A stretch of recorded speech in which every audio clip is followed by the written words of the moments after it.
Example 37.12. No group of order 30 is simple. ഏതൊരു ഗ്രൂപ്പിൻ്റെ order 30 ആയാലും അതൊരു സിമ്പിൾ ഗ്രൂപ്പ് ആയിരിക്കത്തില്ല. അതായത് നമുക്ക് order of G equal to 30 ആണെന്നുണ്ടെങ്കിൽ നമുക്ക് എങ്ങനെ എഴുതാം? 30 നമുക്ക് 2 × 15, 3 ഇവിടെ വരും, 5. അങ്ങനെ നമുക്ക് 30 എങ്ങനെ എഴുതാം? 2 × 3 × 5 എന്ന് നമുക്ക് എഴുതാം.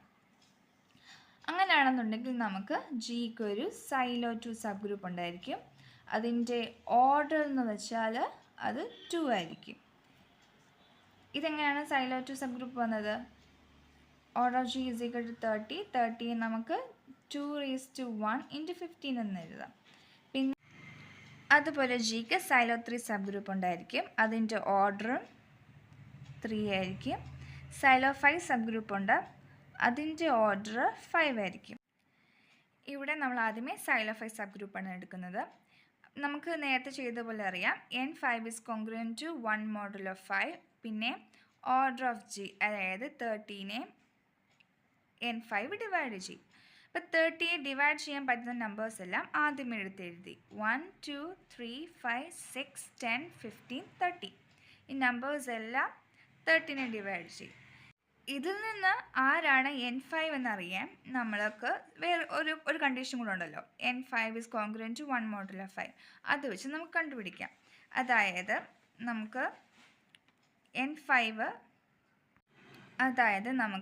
n5നെ 5 കൊണ്ട് ഡിവൈഡ് ചെയ്യുമ്പോൾ റിമൈൻഡർ ഇവിടെ 1 വരണം.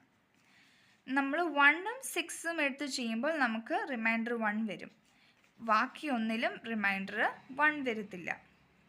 അപ്പോൾ n5 ഈസ് ഈക്വൽ ടു 1ഉം 6ഉം കിട്ടും. നമുക്കിവിടെ 1 എന്ന് കിട്ടിയാൽ നമുക്ക് പ്രൂവ് ചെയ്യേണ്ടിയിരുന്ന കാര്യം പ്രൂവ് ആയിരുന്നേ. പക്ഷെ നമുക്ക് 1 എന്നല്ല കിട്ടി, 1ഉം ആകാം 6ഉം ആകാം. രണ്ടാമത് നമ്മൾ സൈലോ 3 സബ് ഗ്രൂപ്പ് എടുക്കുന്നു. സൈലോ 3 സബ് ഗ്രൂപ്പിൻ്റെ കേസ് എടുക്കുമ്പോൾ n3 ആണ് വരുന്നത്.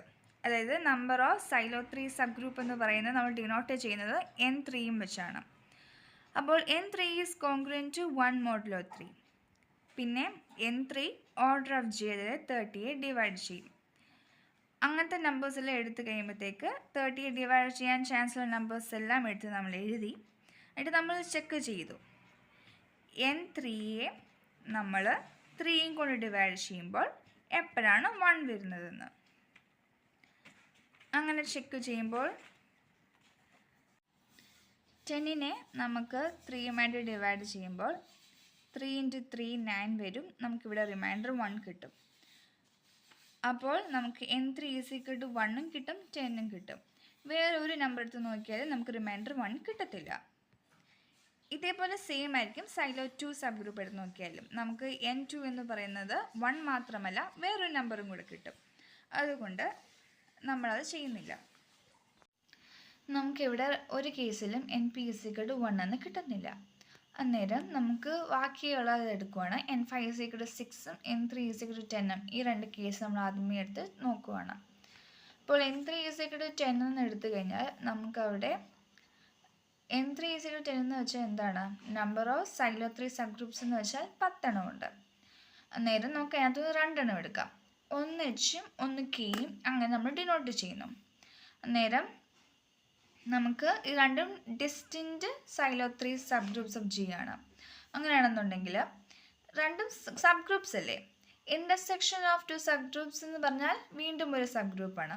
അപ്പോൾ H ഇൻ്റർസെക്ഷൻ K എന്ന് പറഞ്ഞാൽ ഒരു സബ് ഗ്രൂപ്പാണ് ജിയുടെ.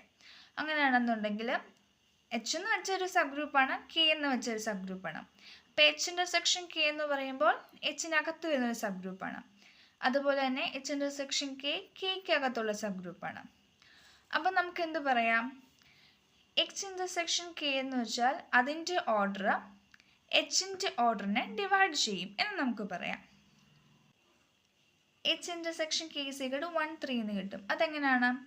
കാരണം Hൻ്റെ ഓർഡർ 3 ആണ്. H എന്ന് വെച്ചാൽ സൈലോ 3 സബ് ഗ്രൂപ്പാണ്. സൈലോ 3 സബ് ഗ്രൂപ്പിൻ്റെ ഓർഡർ 3 ആണ്. അതുകൊണ്ട് തന്നെ നമുക്ക് 3 ഡിവൈഡ് ചെയ്യാൻ പറ്റുന്ന രണ്ട് നമ്പേഴ്സ് 1ഉം 3യുമേ ഉള്ളൂ. അപ്പോൾ അത് രണ്ട് ഏതെങ്കിലും ഒന്നായിരിക്കും H ഇൻ്റർസെക്ഷൻ Kയുടെ ഓർഡർ. പക്ഷേ H ഇൻ്റർസെക്ഷൻ Kയുടെ ഓർഡർ 3 ആകത്തില്ല. ഇൻ കേസ് ഇപ്പോൾ 3 ആണെന്ന് വെച്ചാൽ H ഇൻ്റർസെക്ഷൻ കെയുടെ ഓർഡർ 3 ആണെന്നുണ്ടെങ്കിൽ അങ്ങനെയാണെന്നുണ്ടെങ്കിൽ H is equal to K എന്ന് നമുക്ക് കിട്ടും. അതായത് അതൊരു കോൺട്രഡിക്ഷൻ ആണ്. H ഇൻ്റർസെക്ഷൻ കെയുടെ ഓർഡർ 3 ആണെന്നുണ്ടെങ്കിൽ Hനകത്തും Kക്കകത്തും 3 എലമെൻറ്റ്സ് വരണം. അങ്ങനെയാണെന്നുണ്ടെങ്കിൽ Hയും Kയും ഈക്വൽ ആയിരിക്കും. അങ്ങനെയാണെന്നുണ്ടെങ്കിൽ നമുക്ക് പറയാം ഇതൊരു കോൺട്രഡിക്ഷൻ ആണ്. അതുകൊണ്ട് H ഇൻ്റർസെക്ഷൻ കെയുടെ ഓർഡർ 3 ആകത്തില്ല. അങ്ങനെ നമുക്ക് എഴുതാം in order of H intersection K എന്ന് വെച്ചാൽ 3 ആകത്തില്ല. പിന്നെ എന്തേ ആകത്തുള്ളൂ? 1 ആകത്തുള്ളൂ. 1 ആണെന്നുണ്ടെങ്കിൽ അതിനകത്തുള്ള എലമെൻറ്റ് ഐഡൻറ്റിറ്റി എലമെൻ്റ് ആയിരിക്കും. അപ്പോൾ if G has 10 Silothry subgroups, it has at least 20 element of order 3 നമുക്ക് കിട്ടും. അതായത് ജിക്ക് 10 Silothry subgroups ആണുള്ളത്. ജിക്ക് 10 Silothry subgroups ആണുള്ളത്. അപ്പോൾ Hനകത്ത് H എന്നുള്ള ഒരു Silothry subgroup ആണെന്നുണ്ടെങ്കിൽ അതിനകത്ത് 3 എലമെൻ്റ് ആയിരിക്കും വരാൻ പോകുന്നത്. ഒന്ന് ഐഡൻറ്റിറ്റി ആയിരിക്കും. പിന്നെ വരുന്നത് H1 H2 എന്ന 2 എലമെൻ്റ് ആയിരിക്കും. പിന്നെ Kക്കകത്ത് ഐഡൻറ്റിറ്റി വരും. പിന്നെ H1 H2 അല്ലെങ്കിൽ K1 K2 എന്ന 2 എലമെൻറ്റ്സ് വരും. അങ്ങനെ നമുക്ക് 10 എലമെൻറ്റ്സ് ടോട്ടൽ വരും. ഇതെല്ലാം കൂടെ കൂട്ടിയാൽ 10 എലമെൻറ്റ്സ് 10 Silothry subgroups വരും. അങ്ങനെയാണെന്നുണ്ടെങ്കിൽ ഐഡൻറ്റിറ്റി ഒഴിച്ചു കഴിഞ്ഞാൽ ബാക്കി എല്ലായിടത്തും നമുക്ക് ഇവിടെ എല്ലാം 2 എലമെൻറ്റ്സ് വെച്ച് കിട്ടും. അപ്പം നമുക്ക് അങ്ങനെ എത്ര എലമെൻറ്റ്സ് ഇവിടെ കിട്ടും? അങ്ങനെയാണെന്നുണ്ടെങ്കിൽ 10 × 2 എലമെൻറ്റ്സ് അറ്റ്ലീസ്റ്റ് നമുക്ക് ഇവിടുന്ന് കിട്ടും. അത് 20 എലമെൻറ്റ്സ് ഇവിടുന്ന് കിട്ടും. അതാണ് ഇവിടെ എഴുതിയിരിക്കുന്നത്. If G has 10 Silothry subgroups, it has at least 20 elements of order 3. 3 ഓർഡറുള്ള at least 20 element എങ്കിലും ഉണ്ടായിരിക്കും. അടുത്തത് നമ്മൾ N5 = 6 എന്ന കേസ് എടുക്കുവാണ്. ഈ കേസിൽ Hഉം K എന്ന് വെച്ചാൽ 2 ഡിസ്റ്റിങ്ക്റ്റ് Silophy സബ്ഗ്രൂപ്പാണ് ജിയുടെ. അങ്ങനെയാണെന്നുണ്ടെങ്കിൽ നമുക്ക് Hഉം Kയും 2 സബ്ഗ്രൂപ്പ്സ് ഓഫ് ജി ആണ്. അതിന് ഇൻ്റർസെക്ഷൻ എന്ന് വെച്ചാൽ ഒരു സബ്ഗ്രൂപ്പ് ആയിരിക്കും ജിയുടെ. H ഇൻ്റർസെക്ഷൻ K എന്ന് വെച്ചാൽ Hയുടെയും ഒരു സബ്ഗ്രൂപ്പ് ആയിരിക്കും. H ഇൻ്റർസെക്ഷൻ K എന്ന് വെച്ചാൽ Kയുടെയും ഒരു സബ്ഗ്രൂപ്പ് ആയിരിക്കും. അങ്ങനെയാണെങ്കിൽ നമുക്ക് പറയാം order of H intersection K divides order of H. അങ്ങനെയാണെന്നുണ്ടെങ്കിൽ ഓർഡർ ഓഫ് H എന്ന് വെച്ചാൽ 5 ആണ്.